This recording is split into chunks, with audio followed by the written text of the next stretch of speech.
Hello everybody, my name is Petr Koutný and today I will speak about a nice game, Emanuel Lasker, 1896. Yes, 100 and more years ago this game was played, and still this game is beautiful, amazing, and I'm sure that we could learn something. And I will learn you how to defend your position, how it's important to not be only good attacker, and how it's important to be good defender, because sometimes we have a game where we have to defend our position, and even everybody love attack and everybody love forks, pings, and beautiful combination. Not every day it's our day, and a good chess player, it's not only good in attacking positions but is good in defense technique. And this is exactly what's going on.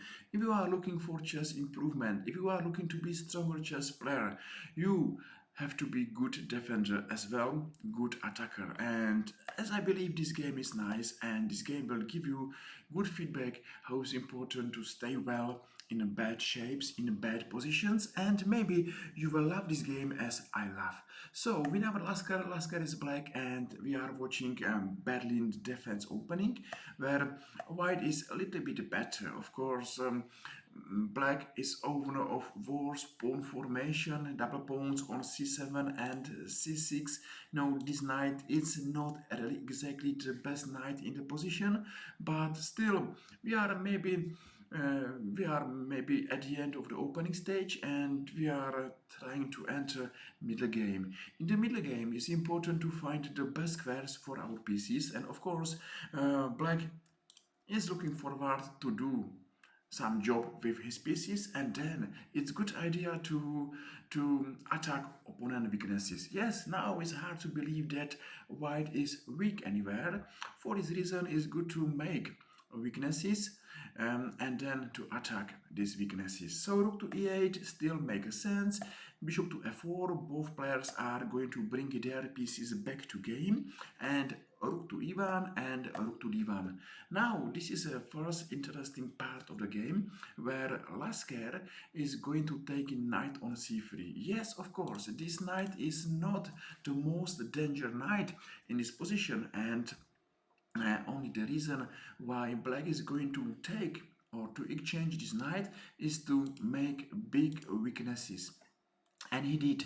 He took on c3, and now watch this pawn formation. So I'm sure that nearly every endgame will favor black, and white know it. So white is not interesting to go for endgame, and white is interesting to start hard attack or strong attack against this position. So maybe all white pieces are waiting for the order go on, start, and go forward, and black is looking for endgame. That's his last chance, or big chance. Now Lasker played a nice move. He came to c8, and of course you know that this endgame is amazing for him, and he will love to play this endgame. Say, this exchange is absolutely fine for black, and I'm sure that black is happy. But white is not a bad player, and he came to h5, and of course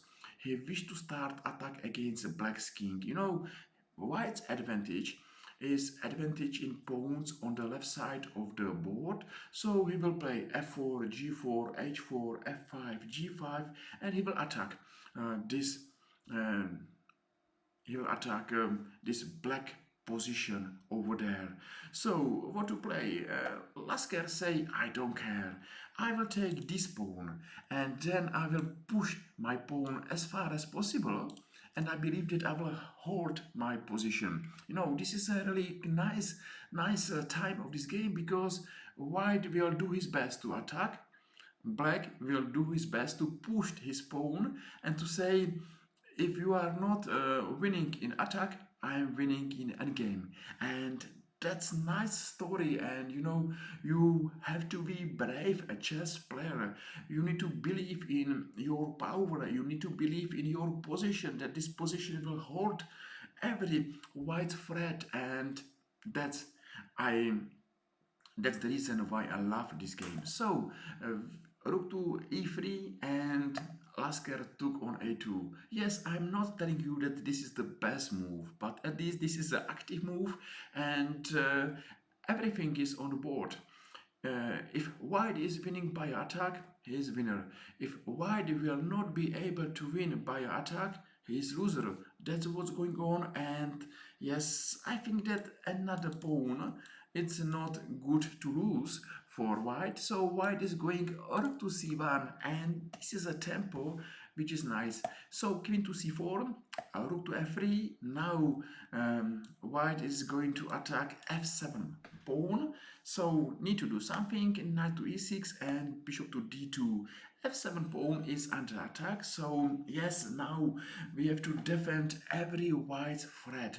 And if you are defending position, if you believe that after defense you are a winner, it's good to be careful. It's good to play slowly, and it's important to take care about your opponent's threat. You know, you need to be absolutely careful. And now you need to be not brave, but you need to play rook to e7 and now another threat. So how to take care about this threat? Maybe h6 or g6. That's a pawn moves, but you know, be careful to move with these pawns. And Lasker played queen to e4. So I think that Lasker is something like Snake. He believed that he will take care about all his threats, and of course, here is a winning plan for black. a5, a6, a7, and go on. So nearly every winning plan is good for black, and this plan it's nice. So f3. Maybe this move is too slow. F4 is better. Yes, I believe that black is going queen to g6, but white is not happy to exchange these queens too early, and g4. And you know, it's a big question if black will manage to save this game. At least looks danger, looks terrible, looks horrible, and you know, you need to be exactly brave chess player if you believe that you will survive.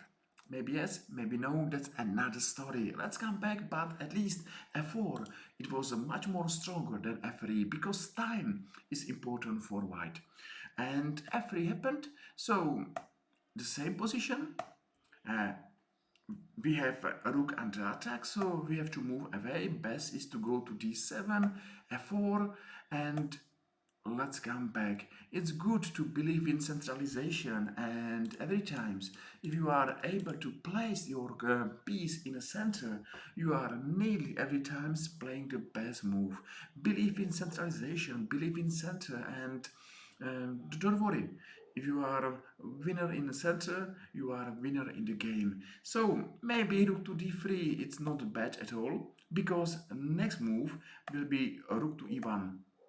And yes, because black is under pressure, he doesn't have time to push his pass pawn, and this pass pawn on a7, it's not big hero, but just imagine this pawn on a2, and this pawn is a hero. This pawn is a winning pawn, and still it's too far. So first part of defense is to take care about all threats, to be careful to not make a blunder and to not make a big mistake, and then you have to use every chance where you are not under attack, where you are okay to push your past pawn. Okay, so that's another story.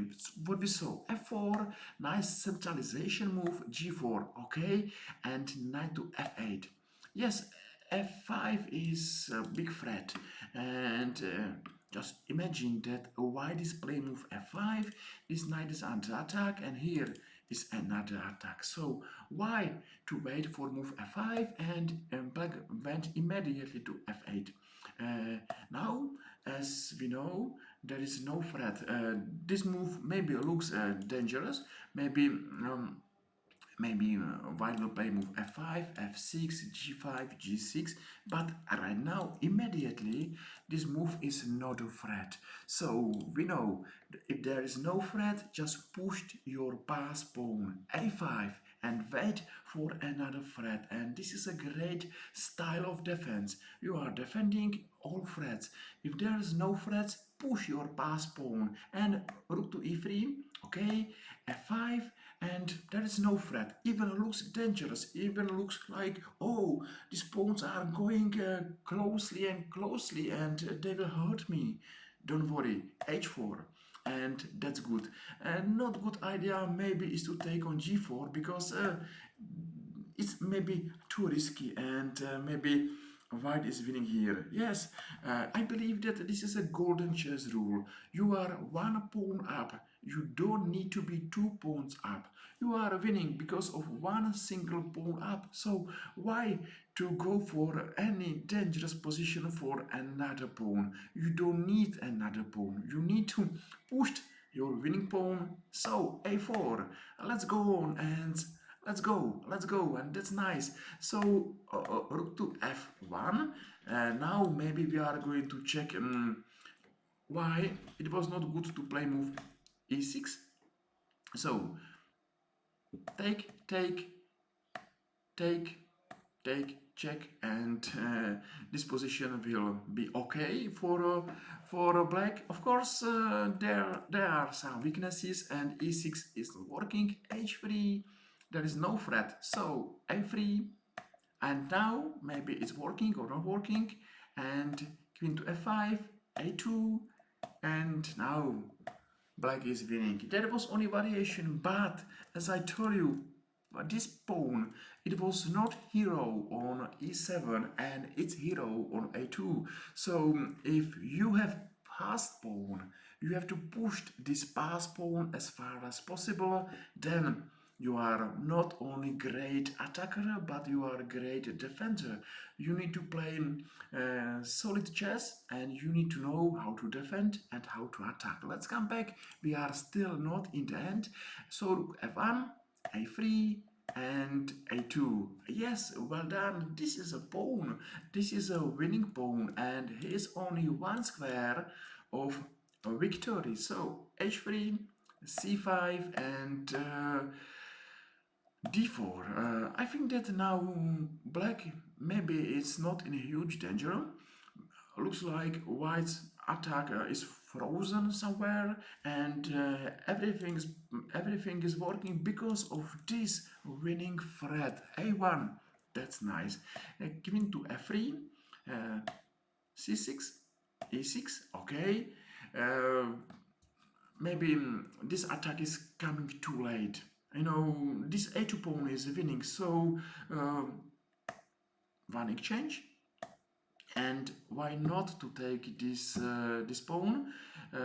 Yes, of course, if you are taking immediately here, we are taking back, or we are taking here and we have a queen on a1. So why took on c6, but I don't believe that this is the position of what white was looking for. This pawn on a2 is amazing pawn, so white rook need to go behind this pawn, and rook to f8.